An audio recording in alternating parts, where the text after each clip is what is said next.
काही दिवसांपूर्वी मध्य रेल्वे मार्गावरील एका लोकल ट्रेनमध्ये महिलांसाठी राखीव असलेल्या डब्यात बुरखा घातलेला एक संशयित व्यक्ती चढल्यानं खळबळ उडाली होती। याच बुरखाधारी व्यक्तीला रेल्वे पोलिसांनी ताब्यात घेतलंय। ही व्यक्ती मनोरुग्ण असल्याची माहिती समोर येतेय। आरोपीला नाशिकच्या मुक्तिधाम येथून ताब्यात घेण्यात आलंय। अधिक माहिती जाणून घ्या आमचा प्रतिनिधी ऋतिक गणकवार सध्या संपर्कात आहेत। ऋतिक, नाशिकमधून ताब्यात घेण्यात आल्याचं कळतंय, काय अधिक माहिती आहे?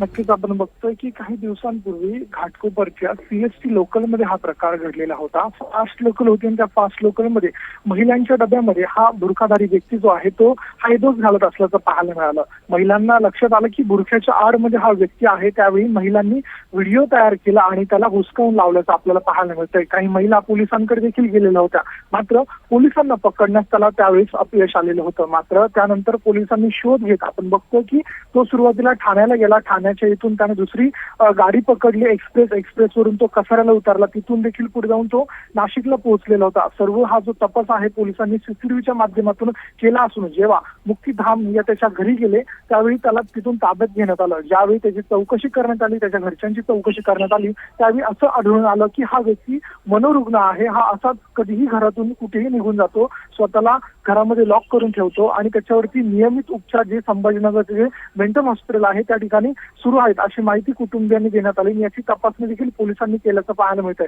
मात्र या प्रकरणी गुन्हा दाखल आहे। पोलिसांनी अधिक तपासासाठी त्याला अटक केलेली आहे।